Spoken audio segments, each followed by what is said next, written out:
সেজদায় বান্দা আল্লাহর সবচেয়ে কাছাকাছি থাকে, এই সময়ে বেশি বেশি দোয়া করতে রাসূল সাল্লাল্লাহু আলাইহি ওয়াসাল্লাম তাগিদ দিয়েছেন।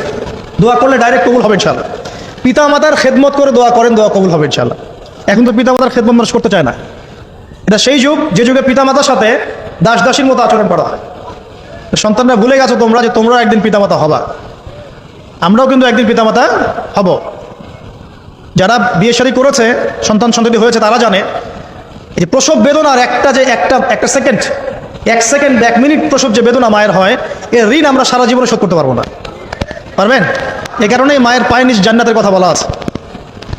মাদের সম্মান আল্লাহর কাছে অনেক বেশি, মেয়েদের সম্মান অনেক বেশি। এই নারীবাদী ফ্যামিলিস্টরা যা বুঝিয়েছে, ইসলাম এমন নয়। তো ইসলাম এমন নয়। ইসলামে মেয়ের মর্যাদা সবচেয়ে উপরে। সেই মেয়েদেরকে আমরা এখন কি করেছি? কাপড় চোপড় সব কমিয়ে কমিয়ে বেপর্দা করে রাস্তায় নামিয়ে দিয়েছে।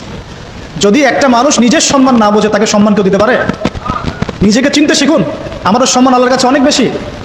এটা বলছিলাম প্রিয় ভাইরা, মায়ের পায়ের নিচে আল্লাহ পাক সন্তান ভেসতে কথা বলেছে। মা বোনদেরকে 4টা কাজ করতে বলো, অনলি 4টা কাজ। 5 ওয়াক্ত নামাজ যদি ঠিক মতো পড়তে পারে, 1 নাম্বার। 2, রমজান মাসে রোজা রাখে। 3 নাম্বার, পর্দা ঠিকঠাক মতো করে।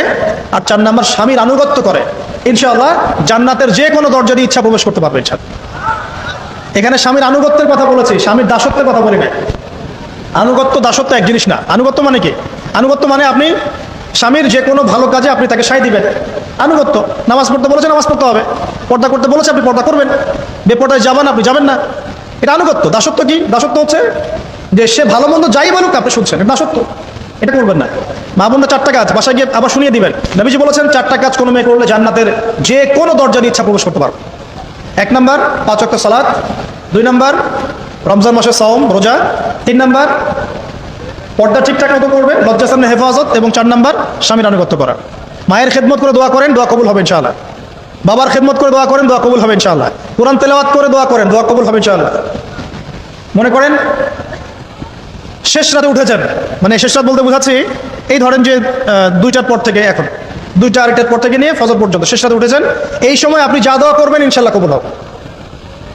হ্যাঁ, বলতে বাধ্য হচ্ছি, এখনকার তরুণ সমাজ ওই 2টা 2:30টার দিকে ওই যে কার কার খেলা থাকে, ওই খেলাগুলো দেখার জন্য ওঠে, তাহাজ্জুদ পড়ার জন্য উঠতে পারে না। অথচ আল্লাহ পাক বলছেন কি, যে শেষ রাতে আল্লাহ পাক প্রথম আসমানে নেমে আসেন এবং আহ্বান করেন, কে আছো আমার কাছে কিছু চাইবে আমি দিব, কে আছো আমার কাছে রিজিক চাইবে দিব, কে আছো আমাকে ডাকবে আমি তোমার ডাকে সাড়া দিব, কে আছো আমার কাছে ক্ষমা চাইবে আমি তোমাকে ক্ষমা করে দিই। প্রিয় যুবক ভাইরা, আল্লাহকে মূল্যায়ন করতে শেখুন।